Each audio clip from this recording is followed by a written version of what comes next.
Yo, yo, yo. Welcome to the podcast. This is Big Reptile Talk. Really, the podcast where I used to bring reptile content creators to my platform, and now it's just any kind of animal content creator. If you love animals, if you love conservation, if you love just animals in general, I don't care if it's reptiles, elephants, giraffes, ants. I don't care what you do. If you enjoy animals, I want you to come here, have fun, learn about different content creators out there and just appreciate them and appreciate what they got going on. As always, before we jump into the podcast, much love to all the podcast sponsors. They are there on the banner. Morph Ambitions, Large Marge Morphs, Stone Age Ball Pythons, MKL Exotics, Fries Critters, Mad River Serpents, Paul Large Marge Morphs. You already know Ball Pythons. King's Reptiles, Ozzy Boys, ball pythons, everybody that if you support my podcast, I appreciate you. Now I'm super excited. Today we got a legend in the building. This guy has millions and millions and millions of followers. His name is Molinaro Snake Lab. So when we come back, we're going to be talking to him, seeing what he has going on. This is going to be one you don't want to miss. Stay tuned.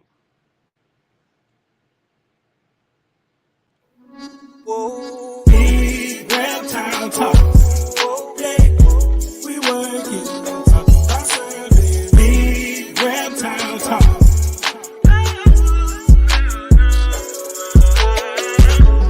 When it comes to talking about snakes, yeah, love that we got for them effect. Yeah, big reptile talk. Let's talk about reptiles.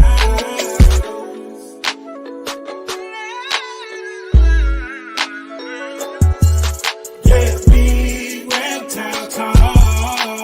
Let's talk about reptiles.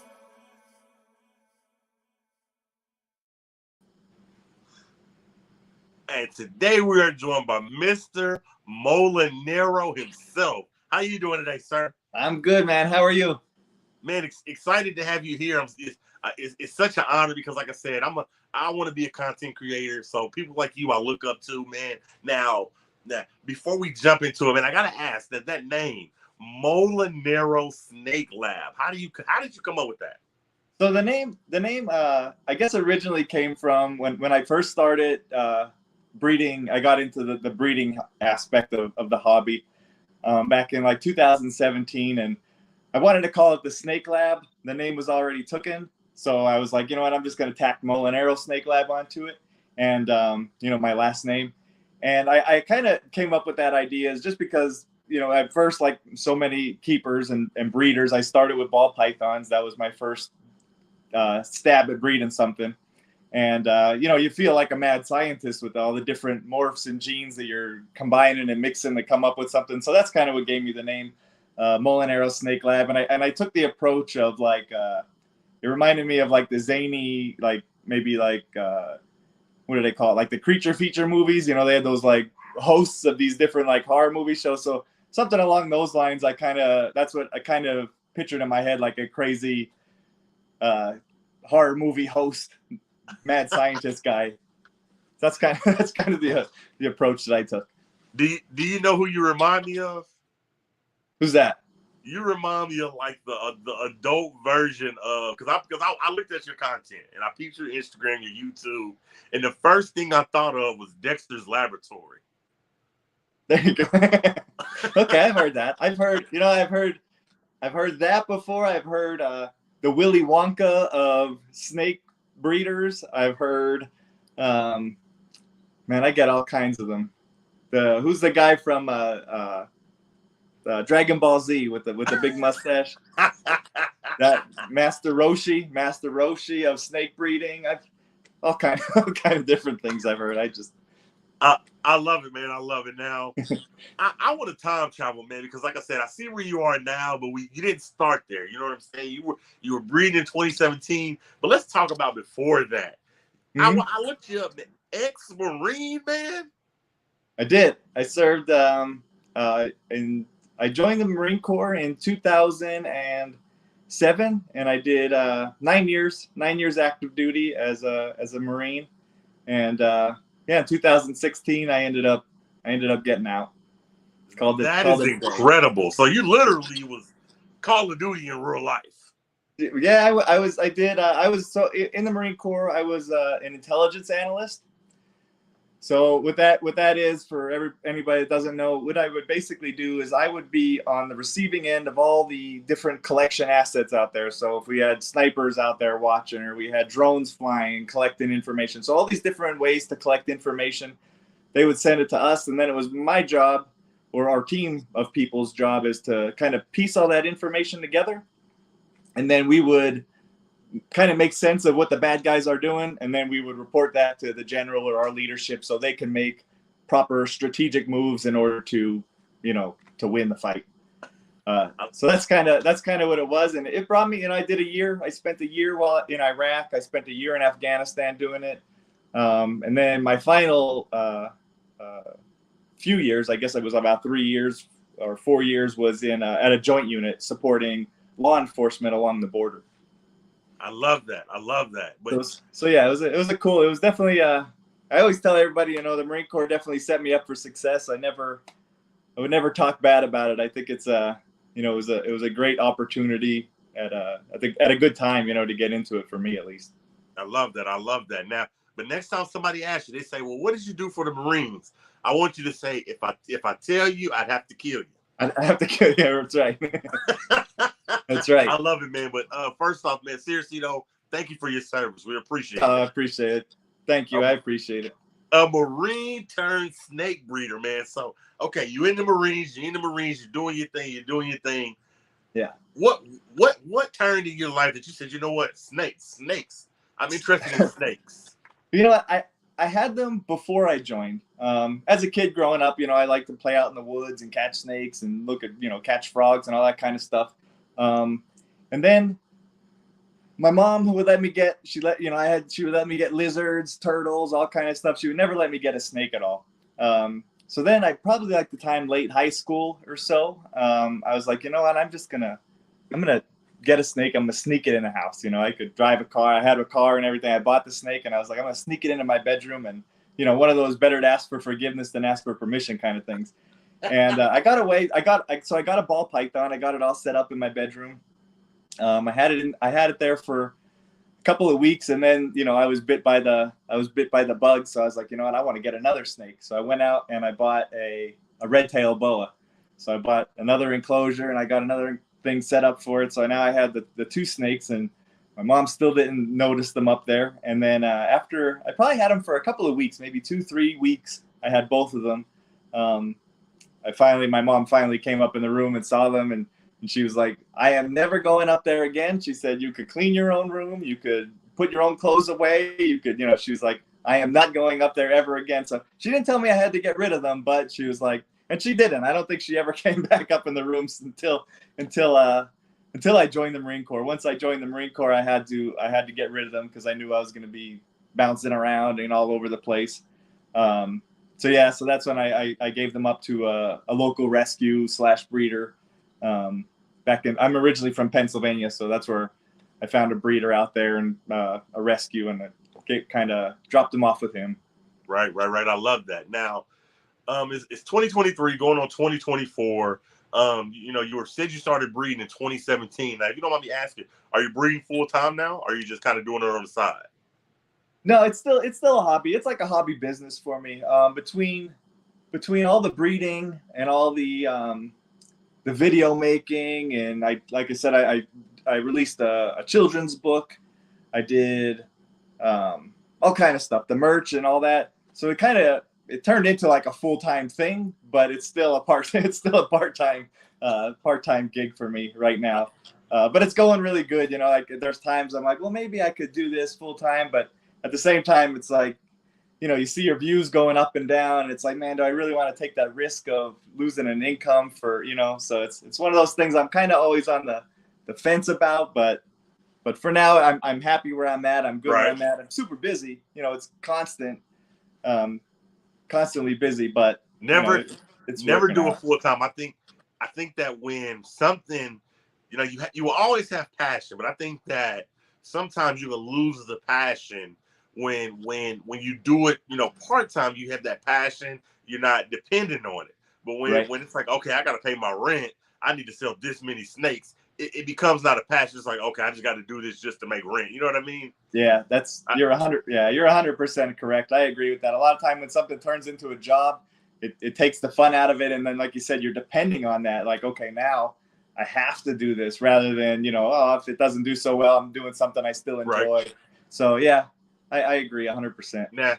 Now, since you're breeding, man, I got to give you a hot seat question. You got some amazing animals. Let's say you wanted to sell a celebrity a snake. Who would it be and why? If I could sell a celebrity a snake? Any celebrity in the world, who you selling a snake to? Well, that's an interesting question. I don't know. Man, I got to go, I guess. Now, see, the business side of me is thinking, okay, I got to have a celebrity that's in the spotlight, so then my name gets out there more, So I'm thinking like a Johnny Depp kind of guy. Okay, that'd be big. Johnny Depp. I like his vibe. I like the whole feel of the movies he's in, the whole Tim Burton's kind of deal of movies. So I would say maybe like a Johnny Depp would kind of be cool to have that. Big for the hobby. Right, have that notch, yeah. Snakes and Pirates. I don't know of if he's the into Caribbean. snakes though. What's that? I said that'd be big for the hobby. Snakes and Pirates of the Caribbean. Heck yeah. I love it, man. And you're absolutely crushing it. And we're gonna get into the social media side of it. But right now, let's just kind of have a little fun with it. So you've been breeding since 2017. Chasing your dreams. You see your dream become a reality. Do you remember your first sale? Do I remember my first sale? Dang, there was a couple out of my first clutch that I do remember selling. It was my first clutch that I ever hatched. And I think the first sale that I made was to another breeder out in Arizona. And we actually traveled to Arizona for a reptile show. And we were just chatting with people. It was like my first year breeding, so I was just kind of meeting some other breeders out there and just chatting.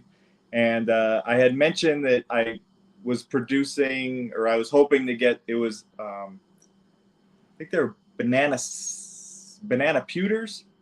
I think it was a banana pewter that I told them I was hatching out, and they were like, oh, we wanted to get that banana pewter. So they was like, oh, here's my card. When you hatch them out, let me know. And I thought, just chatting, being friendly, But yeah, sure enough, I sent them a message once I hatched them out. I said, I hatched out 2 of them if you're interested in one. And yeah, sure enough, they're like, yeah, let's do it. So it was kind of funny because I had never shipped snakes before at that point. So I was like, man, how do I got to research on how to ship snakes and how to do it safely and all that kind of stuff. But then there was another show in Arizona, and a friend of mine here, he was actually going out to the show to vend at it. So he said, he agreed that he's like, I'll take it out there for you. He said, just package it up and I'll take it out there and they could just pick it up. And, I kicked him at, $20 or something like that, just for doing that for me, because I couldn't make it out to that show. Right. So yeah, so it kind of worked out good. And that was the first, like actual sale that I've made. And then you kind of got the bug, like, okay, I can make money off these snakes. And then I was like, wow, I was like, there's people that really want to buy snakes out there. I was like, okay, I could. So I think my first season I only did 1 clutch, so I was able to sell all those locally for the most part. Other than that one, the rest of them were all sold locally. And then my second season is kind of when I started shipping more snakes out. That's awesome. Yeah, so, that's awesome. Yeah. I think that you're killing it, and I love what you got going on now. Just for shits and giggles, 2 questions about the beard. Hot seat questions. Do you feel like the beard helps you with snake sales? I would say, I don't know about sales, but it definitely helps people remember you. Like, it helps you stand out, and people will be like, oh, I remember this guy. So I think that it has I think it has that effect. Like it lets people, it helps you stand out and be remembered. I love it, man. Now I kind of creeped your Instagram a little bit. You got a beautiful children, beautiful wife. Do you feel like the beard helped you get your wife? No, actually, I didn't have the beard back then. So I had like some sort of facial hair, you know, a little bit of goatee, or I did things like that before I joined the Marine Corps. And obviously, when I joined the Marine Corps, I was clean shaven for, you know, 9 years, 10 years. And then after I got out, like a lot of vets do, I got out and I was like, you know what? I am done shaving. I am shaved every single day of my life for the last 9 years. I'm not shaving anymore. And I held up to it pretty good. I started growing it out and letting it go. And I don't think my wife loves it, but she tolerates it. Like she's like, okay, you know, if that's what you want to do, that's what you want to do. You know, I'm okay with it. So I love it. I love it. I like it. Shout out to Mrs. Molinaro. I love Right. it. Now we got to talk social media, man, because Okay. you're a social media giant, man. Like That's my forte. I don't want to hear nothing humble. So I want you to kind of flex a little bit. All right. So I'm gonna give you some numbers, and I want you to tell me how these numbers feel. Social media, 2.6 million on TikTok. Yeah. 1 million on YouTube. And we're not even gonna talk about other social media sites. That's 3.6 million followers with just 2 sites. That's almost 4 million followers. How does that make you feel? You know, it's still surreal to me. Like I don't feel like. So let me bring it back when I was when I had just started getting on TikTok. So I was only on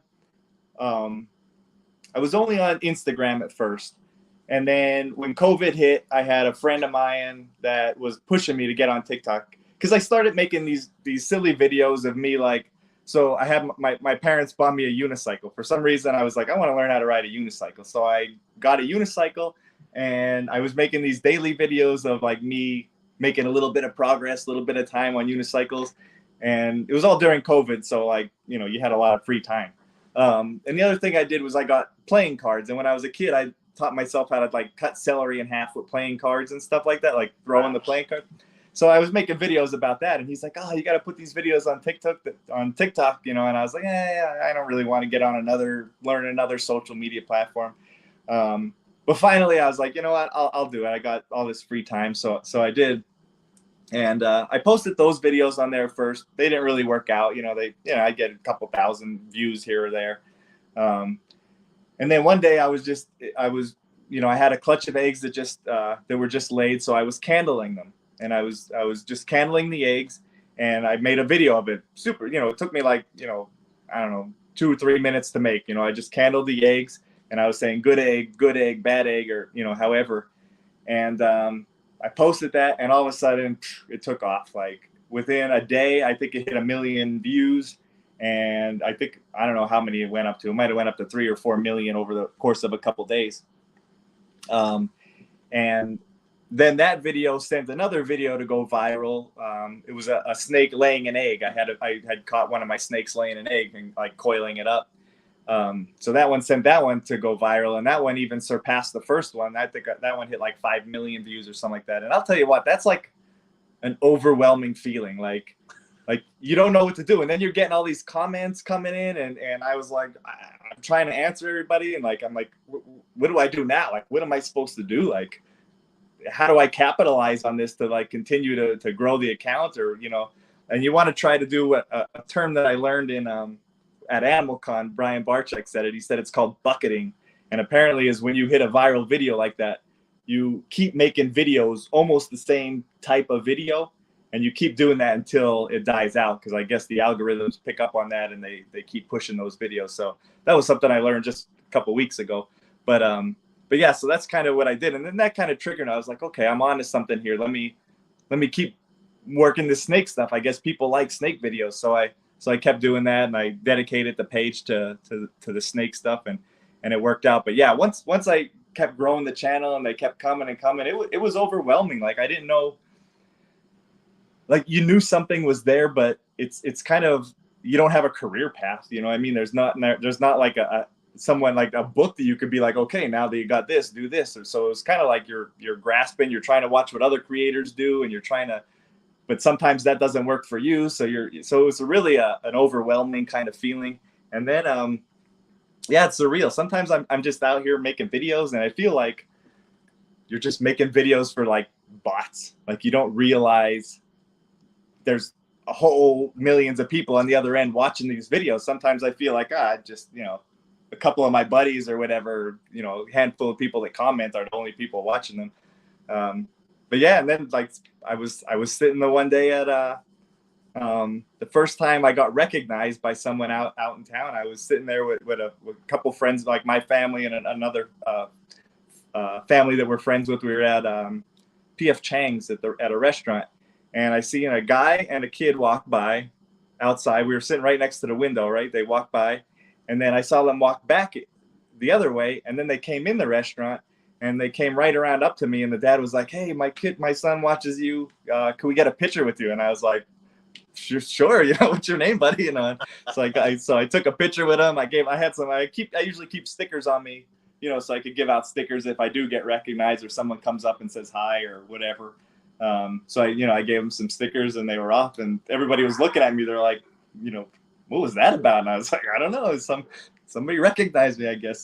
So that's kind of when it started clicking. I was like, man, there's like people on the other end that are actually recognizing me, and for the video. So it's pretty cool. It's a cool feeling. Didn't that feel good? It did. Yeah. And what made it good is like I had another family there, and like there were other people there, and they were like, "What?" Like, because you tell people, "Oh, I'm on TikTok," and people think like, everybody, who else isn't on TikTok? But then it was kind of cool, and someone like actually was there to see me get recognized. So it was kind of cool. It was a cool feeling. I love that, man. I love it. Now I gotta ask this. For me, I want to be on YouTube, and my dream is that YouTube plaque, that creator plaque. That's what I'm working for. I think I'm at like 79,000. So I'm getting there. We're getting there. You're close. There. You're close. So, and I always tell my wife, I have what's called a no trash number. And what that is when I hit this number on YouTube, I'm famous. I don't take the trash out anymore. I'm famous. We need to hire somebody to do it.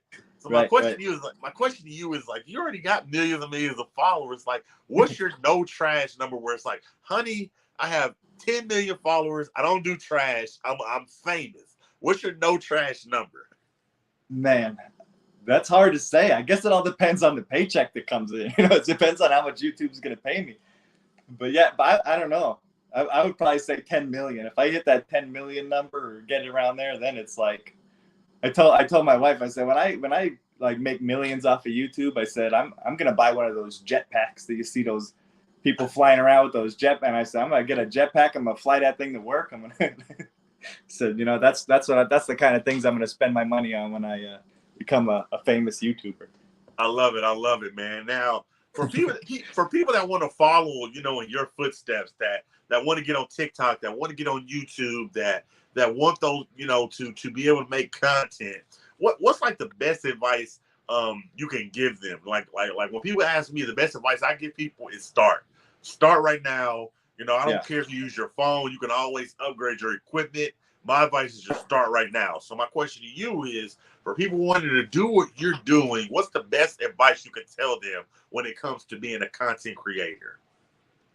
So there's a couple things I think will almost immediately make your content better, from my perspective. Now, everybody has their own, and I learned it at Animal Con the other week too, that there's so many creators that have these different pathways, and they make their videos, they have a different approach, and they all work, but for me, what I found works is, of course, start out with your lighting and make sure you have good lighting, a still camera, these shaky cameras, and quality sound. I think quality sound will overpower, shaky or not great videos. As soon as you hear a video that doesn't have good sound, most of the time you're swiping past it. So aside from those basics of, good pictures, good lighting, good sound, is the pace of your video. I think I found that people have that short attention span, and you need to move your videos along. Keep a fast pace. Don't have too much dead air. Edit your videos. Like I very rarely just have long drawn out with just me talking, because I'm a choppy kind of talker. I'm not like a real smooth, fast paced, easygoing talker. So I'll edit everything. I'll use, you know, one or two sentences, and I'll edit those sentences real close together, so it's fast paced. I fill everything with knowledge, as much knowledge as I can. People have a really good ability to learn quickly. So just keep pumping the knowledge in there, or the information, or whatever you're trying to pass along. And the other thing is, I always look at is making all of my videos. I try to make kind of like in a movie, you know, like each movie looks like a beautiful picture. Like every scene they shoot is a nice looking picture. So I kind of try to take that same approach, where I don't want to have like crappy imagery in my picture. Now, if it's something that you're doing, you know, you're cleaning your rats or something like that, then you're going to have, you know, you're not going to have a beautiful scenery. But like all of my videos, that's why I try to do them at my desk, or in an enclosure, or something that it's nice to look at, because that's going to draw people's attention. So that's one of the other approach I do. And then the last one is I try to shoot all my videos in like short clips before I move the camera. If you have a steady camera, just long, like, you know, it just sit there and you're doing something on the camera, it's not as interesting to watch as if you're changing camera angles. So what I'll do is I was watching, and the way I got this, I was watching that show on it's called Nailed It. I don't know if you ever know. It's like a baking show where they mess up all the time. So I was watching that show with my kids the one time, and we binge watched it. We were watching it forever, and I was like, why am I so interested like in this show? So I started to kind of like analyze things, and I noticed that they're constantly changing the camera angle like every 3 seconds. Every 3 seconds, it's a different angle. Every 3 seconds, it's a different angle. Unless there's unless there's a lot of movement in the video, like they're following along the baker or whatever. So I was like, you know, I'm going to try to apply that to my videos just to see, you know. So I started, you know, filming it, you know, one position, and then I'll move it to a different position or get a different angle, and it worked. You know, it kind of keeps the pace of the video going, like I mentioned before. So those are the kind of things that I started applying to my videos, and I saw a big improvement in the followers and the views and all that kind of stuff. I'm gonna try it, man. Y'all better listen, because this man has millions of followers. He knows what he's doing. Now I gotta ask, did you just kind of do your social media by yourself, or did you have like a mentor that kind of said, hey, let me show you some of the things I know, or was it just kind of trial by fire? You just tried it, if it didn't work, try something else? Yeah, for me it was just trial. Like you said, I just was like, you know what, I'm just gonna go out and do it. At first, it was just the pictures on Instagram, and I tried to tell what's going on. Then I started making those short videos, and I found that I enjoyed it. Like I liked doing it. And then it was just kind of learning and studying your own analytics and studying your own videos and studying like what works in other videos, and then kind of just it's a learning process, you know. Like, and I said that was my process. And I can't say that's the best way, but that's kind of what I do. And I'm still learning, you know, even I'm still trying new things. And that's one of the things I also tell people. I say, you know, try it. You know, if it's working for you, that's great, but don't stop trying other things as well. Like if you want to, you know, sometimes I'll do like, I call it outside the snake lab, and I'll do a video and I'll say, today we ventured outside the Molinaro snake lab. And then I'll go to, you know, I'll be out in the field doing something, or I went to a career day this past Friday. I went to a career day at my kid's school, and so I'll shoot video there. So it's different than my regular content, but I still try it. You know, I'll put it out there. Sometimes it catches on, sometimes it doesn't. But that gives you a little bit more different I guess types of videos to work with, you know, than just doing the same thing all the time. I agree. I definitely agree. Now this is for inspiration. Because we all chasing dreams, we all chasing those goals. So I want you to inspire us, because you got them both. First, talk about how was it receiving that 100,000 plaque, and then talk about receiving that 1 million plaque from YouTube. Like, give me the lowdown on both the plaques. How was you feeling? Where'd you put them? Did you brag to your wife? Talk about that. All right, so I had a good following. I want to say I had like 1 million on TikTok at the time. And then I wasn't posting anything on YouTube, or I didn't really know how to transfer my videos there, because I was building a lot of my videos at first. I was building on TikTok, and then if I wanted to put them on YouTube, I would just copy and paste kind of a thing. But then they'd have the little watermarks, and then YouTube doesn't push it. So I started building in the full video in an app with the voiceover and everything, so that I could just easily share to both platforms. So at the time, I had a whole bunch of videos on TikTok already, so I started just transferring some of those over to build a following. But then once I did it with the app, and I started posting regularly on YouTube, it blew up. So I've been on YouTube regularly, posting like daily for about a year. I think I started last October. And when I first started posting, I wasn't really paying much attention to it. I was just putting it there, because at the time YouTube wouldn't, you couldn't get the creator, you couldn't get paid for it, I guess, unless you reached so many hours of views, and there was like these restrictions. And I was like, man, it's hard to do that, because at the time I was making like 30-second videos. I was like, I'm never going to reach that many, you know. But then they switched it over, and like the followers and views and all that went through the roof when they started pushing the shorts more. And I guess I wasn't really even paying attention to it, but at the time I had like surpassed like 300,000 followers, and I didn't even like know it.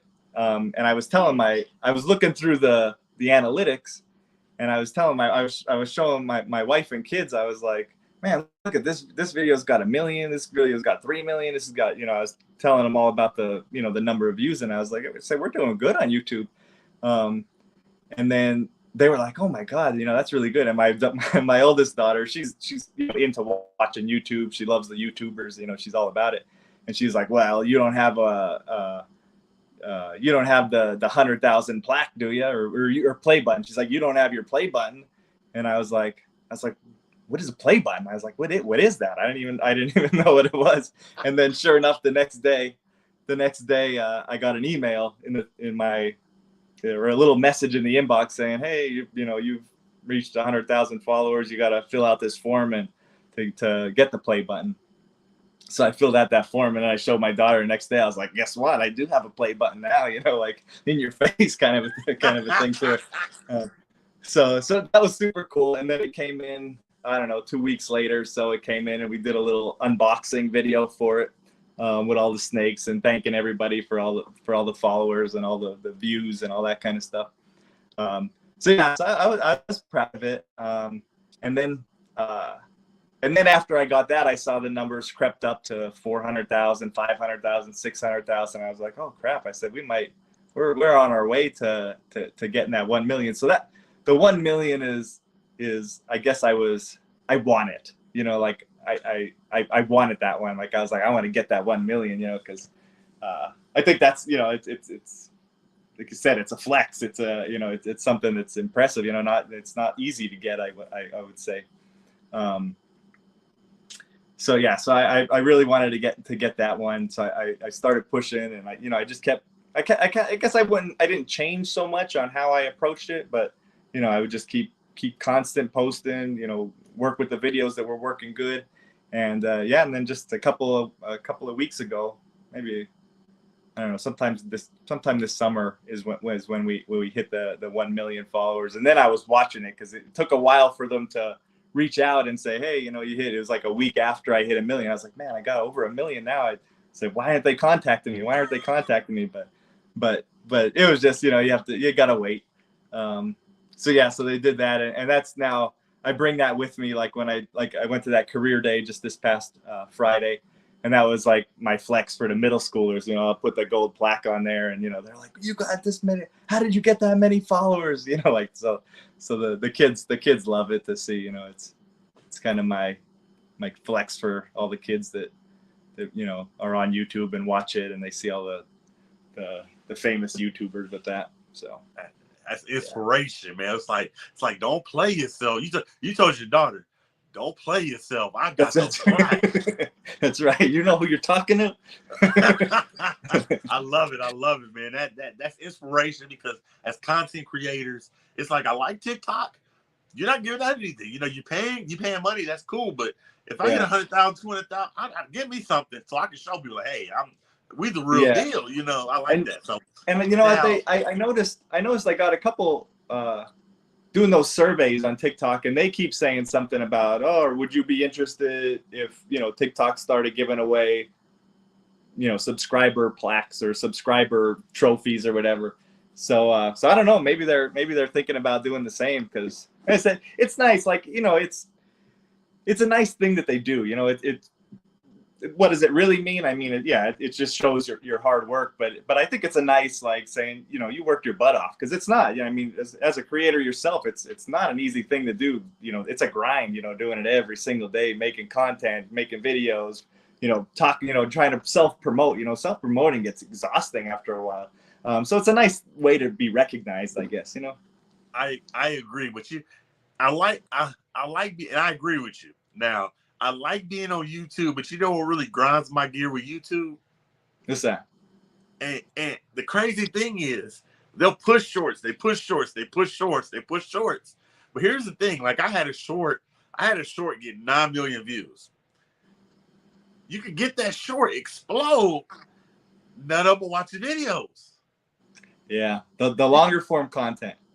You can have 9 million on this short, and you put out a video, you might get 1,000 views, 2,000 views, and it's like, well, wait a minute, I got 80,000 followers. I got this short did 9 million views. Yeah. This short did 1 million views. Why are y'all not watching? Yeah, I have yet to figure that out. My long form videos on YouTube always tank. They never, you know, and some of them, you know, you work harder on those, you know, you work hard on those, and they just don't get pushed. But yeah, you put out the shorts, and they push them hard. And I noticed now on TikTok, they're pushing the longer videos.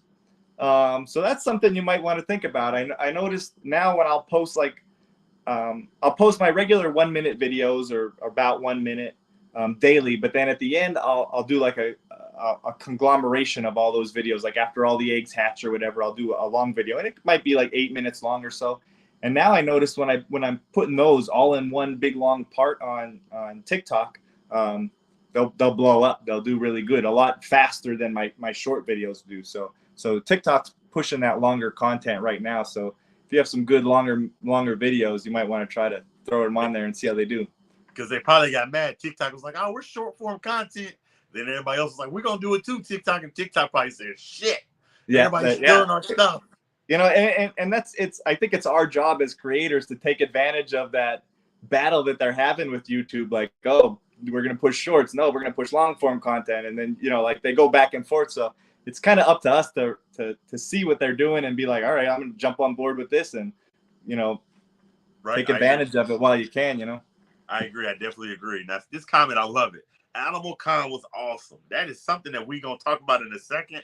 I got one more question for you. It's a hot seat question. Hot seat. I feel like you are a icon on social media. You're killing it. Millions and millions and millions of followers. But you need to have, like, a counterpart. And what I mean by that is, there's so many great duos out there. You look at Snoop and Martha. You look at you look at, like, the Hardy Boys, or you look at, like, the Dudley Boys, or, you know, there's just so many great duos. Cheech and Chong. So my question to you is, if you had to have a counterpart, and we'll say, like, male, female, who would be the female version of the Molinaro Snake Lab? Anybody in the world, if they had to do it, who would it be? Female version of what I do? Yeah, your counterpart of the Molinaro Snake Lab. Wait, so is it like somebody I would bring in to work with me? Yeah, or someone out there already that's doing something similar? Anybody. Man, I don't know. I have to go with the safe answer and just say my wife. I don't want to get in trouble, man. We're trying to. I love it. You know what? Okay. I give you a different question. All right. Since you just said something about your wife, I love that. So I'm gonna give you a hot seat question. All right. You're a snake breeder, right? Right. And, you know, you see so many morphs out there. Oh, I love this morph. I love that morph. Have you ever fibbed to your wife, like, hey, baby, I need this snake for a project. It's only $1,000, and she ended up finding out that it was $4,000, or she didn't find out it was $4,000. Have you ever fibbed about the cost of a snake that you needed? Yeah, I think I have. I think, yeah, when I got into and I mean, it came out eventually, but when I first got into the monsoon ball pythons, I bought a pair of just a pair of het monsoons, and they were still pricey, and I was like, yeah, it's only going to cost this, but, and I was like, I'll just have to pay this much per month, until I pay it off, but I kind of downplayed that a little bit until she eventually found out, but now I'm at the point, thank God, where it's like I have my own Snake Lab money. So it's like, it's in my control now. So like, this is my money that I made from the Snake Lab and videos and all this. So I could spend it on kind of however I want, So. I love it, man. Yeah. That's awesome. Shout out to Ms. Molinaro, man. That's right. Now we got to talk, man, because that was one of the big things that I wanted to get you on my show and talk about Animal Con, man. Like, first off, being a content creator, and not just a content creator, you're a reptile content creator. So how did it feel having, I feel like the kings of our hobby are Brian Barchett and Jay Brewer. They all have millions of followers. They are on the forefront of reptiles. So my question to you is, like, how did it feel having Brian Barchett, the king of our hobby, reach out to you and say, hey, I want you to come to Animal Con as a creator? How did it make you feel? I mean, it's so the way it went, the first year, I started like getting posted around. I think I saw it on Instagram, and I was like, what is Animal Con? I said, that sounds cool. So I looked at it, I searched it up on the website, and there was a little place where you could apply to go as a content creator. And now I caught it like it was, I want to say it was like only a couple of weeks away. It was like 2 or 3 weeks away. So it was pretty close. And I was like, I'll put it out there. I'll send them an email. At the time, I had a good following on TikTok. I think I had like 800,000 or something like that. So I was like, well, maybe I'm big enough to go to this. I said, let me put it out there, and I sent them an email, and I didn't get nothing back. So I was like, maybe I'm not big enough, or maybe I'm not well known enough, or not enough followers, or I'm just too late. Maybe it's too close to it happening, and they can't squeeze me in. So I was like, I'll keep working, I'll keep doing, and I'll wait for it to come around the next year, and I'll apply again for it. So that's what I did. I waited until I can't remember if it was like February or something. I was like, I'm going to get ahead of it. And as soon as I saw them open it back up to applications, I sent them an email. I think I sent them 2 emails. I think I sent them one, and I didn't hear nothing back for a couple of weeks. So I think I sent them another one, and then they replied back, and they were like, yeah, we'd love to have you, blah, blah. So yeah, I was excited. I was like, man, I was like, this is awesome. I'm gonna get to go, and I really just wanted to go there to meet Brian and Jay and Tyler Nolan and some of these guys that I feel like they're reptile celebrities kind of a thing. So I was like, I'd like to go there and just and the ability to network with all the other creators and stuff too. So because I don't really have I have friends that are reptile breeders and keepers, but I don't have you see like Mr. Beast has this crew of guys, and they all have their own channels, and I don't have a tribe of different creators that I collab with and stuff. So I was like, it'll be cool to just meet some of these other creators and just see what they do and their approaches to things. So I was super excited to be able to go, but the only downside is, man, it fell on my wife's birthday on September 15th is my wife's birthday. I was like, how am I gonna ask her to leave, And I was like, well, maybe she could come with me.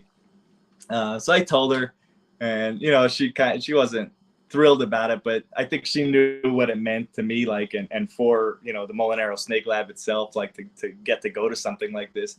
So she gave me the okay, and she's like, my kids were still in school, and they would have to take off Friday and Monday and that. So they're like, we'll stay back, but you go out and enjoy it. So it was pretty cool. I had, unfortunately, like I said, it was on her birthday, but she gave me the blessing. So I was like, sweet, I'm in. That's a good wife. That is. Yeah. She lets me get away with a lot, man. I'll tell you what. She needs some diamond earrings, brother. That's right. See, here's what you do. Get her some diamond earrings, but you advertise at the same time. Make them say Molinaro Snake Lab. Ah, there you go. Yeah, the little logo in it or something. Yeah. I love it. I love it. I love it. I'm gonna show you something. Comment down below. Silver Cat said Kiri did great that weekend. Thank you. Thank you. I appreciate it. You're definitely a little nervous when you're up on that stage and it's all live, so you don't want to slip up and say something stupid. I'm sure I made all kind of errors, but yeah, I appreciate it. Now I gotta ask, and you don't have to tell us. All right. You could be like, nah, I ain't gonna tell you. But do you got plans to collab with anybody from there that you met during Animal Con? Do I have plans to collab with any of them? Yeah, I do. I won't give it totally away, but I've talked to one or two guys already. Hopefully, maybe early next year time. I'm gonna go out there and we're gonna try to make some content, some videos together, and come up with some cool ideas. So I have some plans in the works. I'll tell you that much. I love it, man. So all right, we're talking about Animal Con, man. Hot seat question. Okay. I saw that you and Mark's Reptiles went herping. Who is the better herper, Mr. Molinaro or Mr. Mark? I would say Marcus. He's in it, that guy. Like he's got like eagle eyes. Like we're just walking along and he'll be like, look at that all the way over there. It's like, 10 yards away, he'll spot like a little Cuban tree frog sitting on a leaf somewhere. I was like, how the heck did that guy even see that thing? So he's got a good eye for it. And I mean, he deals with a lot of venomous stuff. He primarily works with venomous snakes. So yeah, he'll dive right in there. And there was another guy. Now his name escapes me. But so me and Mark were out there. We were walking around. We were looking for snakes, and a guy came up to us who was at Animal Con as well, and he's like, "Hey, I just found a snake down in it's like one of those rain drains, like it was a big heavy grate, and it was like in there." And he's like, "But I can't lift it up." So we were like, "Well, maybe between the three of us we could lift this thing off." And so we did. We lifted it off and we got it out of the ground. And this dude like dived in there, like he didn't even care. He dived right into this like sewer storm drain thing and grabbed the snake. It was biting him. He was bleeding all over the place. We were like, dude, what are you doing? Like, but he got it out there, and then we all passed it around and took pictures and stuff. But it was another. We found a couple of those bandit water snakes out there. They're all over out there. So, but that guy, he was like the guy you see like in the movies. Like he just dived right in there for it. He didn't take a second guess at doing it. So he was another good one though. Right. But it's cool in that environment where they're all like everybody's a reptile person. A lot of them are out in the field all the time collecting. That Johnny Venom was out there. He did all kind of really. I didn't get a chance to go out with him, but he took a bunch of people out and they found all kind of cool spiders and frogs and snakes, and so it's in that environment. It's cool because it's like when you're in a group with a whole bunch of reptile freaks, you're gonna go out and look for stuff, especially in Florida where you can find them easily.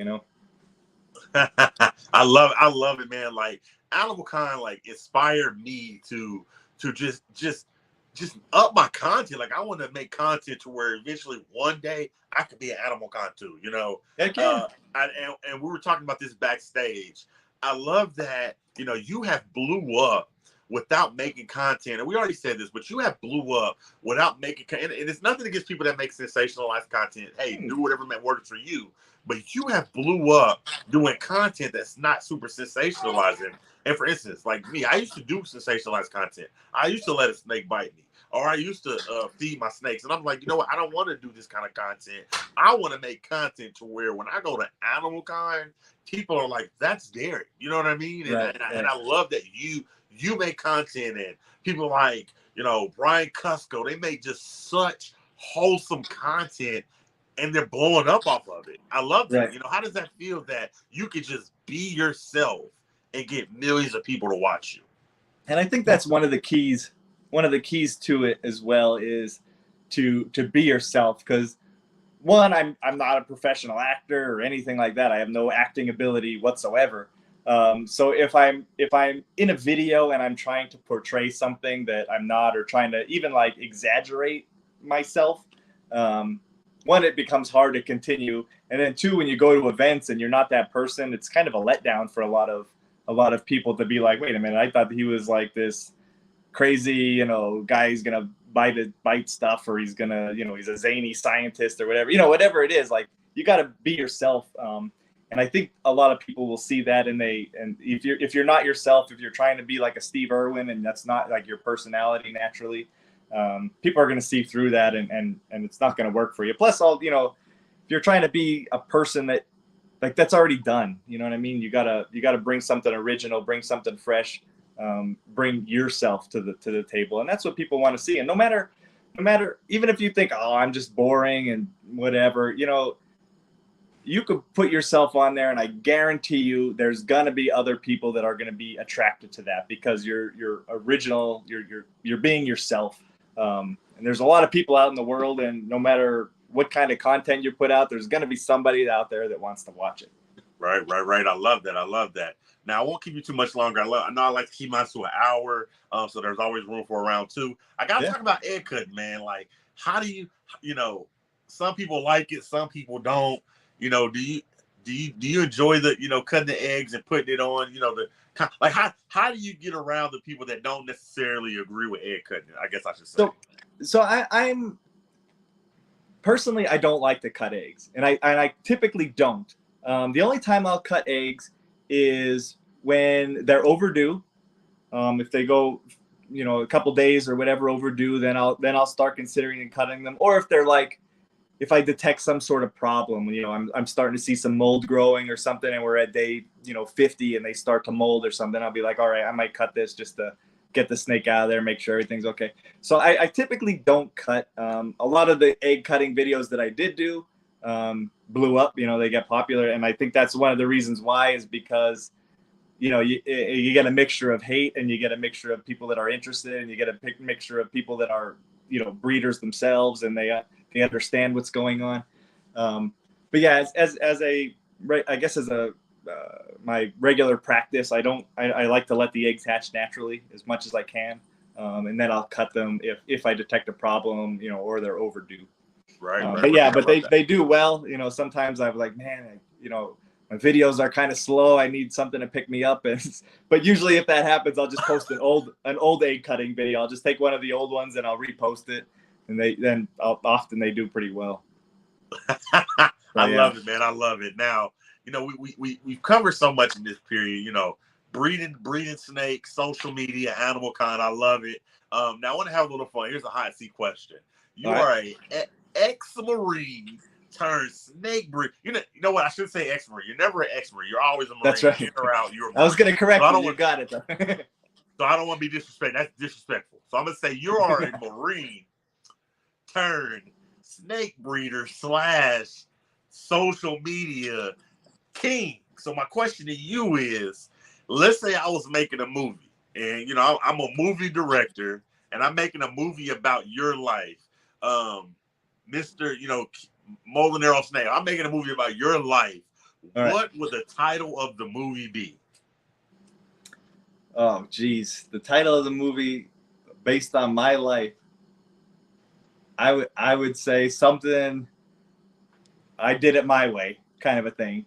Something along those lines, like the famous song, I did it my way. Because I definitely didn't take the natural progression in anything. Like I bounce around from thing to thing, from hobby to hobby. I said I was in the Marine Corps. I did a long, I was a competitive power lifter for years. I did powerlifting competitions. I did half marathons. Like whatever I get my mind to, I'm like, you know what? I want to do that. Even if I don't have a clear pathway to it, I was like, I want to do that, and I'm going to figure out how. Like, same thing with the beard competitions and all the stuff like that I did. I was like, that looks fun. I'm going to figure out how to compete in a beard competition, and reach out. I start contacting people, and I do it, I love that. I love that answer. Great movie title. Now I want to show this.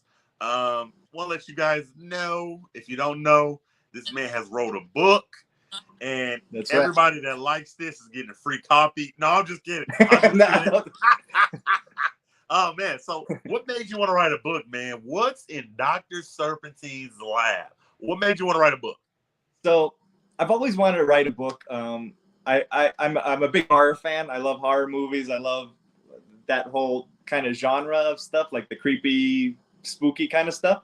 And so I always thought about years ago, I was like, maybe when I get out of the Marine Corps, I have some more time. I want to write like maybe a short, like a short story about, like some kind of horror thing.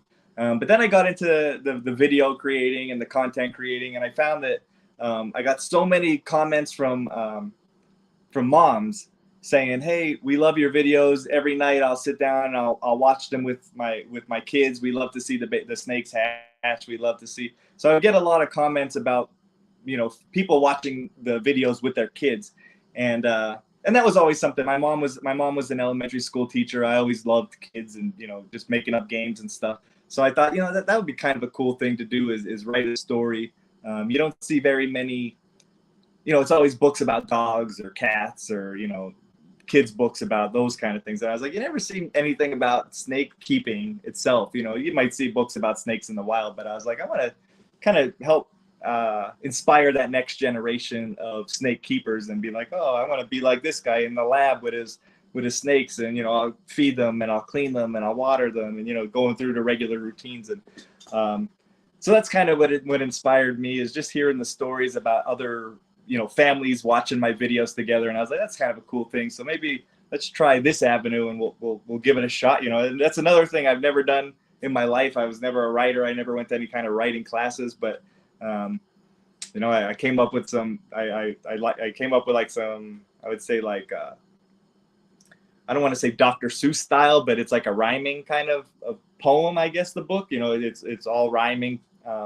So I was like, I'm gonna come up with something like that, and I started writing it out. And then I was like, I got to figure out how to like publish a book. I don't know anything about that, so I reached out to some friends that knew how to do that kind of stuff, and it was a learning experience. The book itself was the easy part to write. But the hard part was trying to figure out how to like get it published. And then once you find somebody, then somebody's got to do the artwork for you. But I thought, some artist will just take it over and they'll just write based on my words. But no, that you got to like explain every detail of how you want the characters to be, and each picture you have to explain. So that part was a long process. But yeah, so that's kind of, I just really wanted to try to find a new avenue, a new way to reach the next generation of snake keepers and breeders and reptile enthusiasts. I love that, man. I love that. Y'all make sure you hit Amazon. Go get this book. Where else can they get it at? Amazon. Amazon. If you go to my site, molinarosnakelab.com, I have signed. I'll send you a signed copy of it. You can get them there, or you can get them at Barnes and Nobles online or Amazon online. I think there's a few others out there. You can Google it. Make sure you hit up the book. Go get the book. Hit him for the book. Amazon, his website, everywhere. Everybody that likes this is getting 4 free copies. You're getting me in trouble here, man.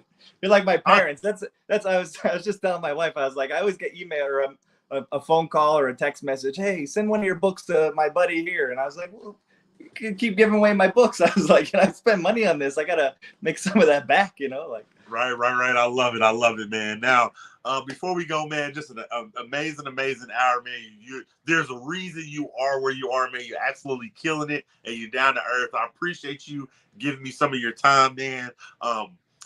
Before we end the podcast, I always tell people, Brian Barczyk was on the podcast, and he'll tell anybody on YouTube, if your thumbnail is crap, nobody's going to watch. So my question to you is, we're going to make a crazy thumbnail face on the count of 5. Are you down? Let's do it. All right, on the count of 5. 1, 2, 3, 4, 5. That's it. Hey, man, don't go anywhere. I want to put you backstage so I can thank you, okay? Okay, good to go, man. Thank you. Take care, everybody. Don't go anywhere. Hey, what an amazing hour. We talked everything. We talked snake breeding. We talked social media. We talked animal kind. We talked being an author. The Molinaro Snake Lab. Awesome guy. Just killing it, doing what he loves. I wish him nothing but the best. This was definitely one of my favorite episodes of my podcast. Shout out to all the sponsors. Make sure you check them out. Aussie Boys, Basement Pythons, Low Life Exotics, Heathland Hatchery, Stone Age Ball Pythons, Paul Large Morse Mile High Mutations, Morphed Ambitions, everybody that supports my podcast, everybody that watched, and everybody that will watch. I love you. Until next time, this is Big Reptile Talk, and we out of here.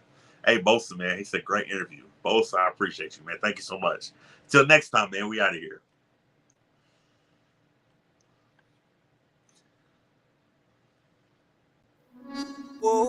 Big Reptile Talk.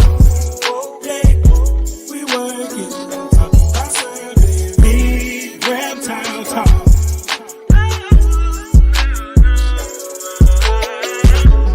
When it comes to talking about snakes, yeah.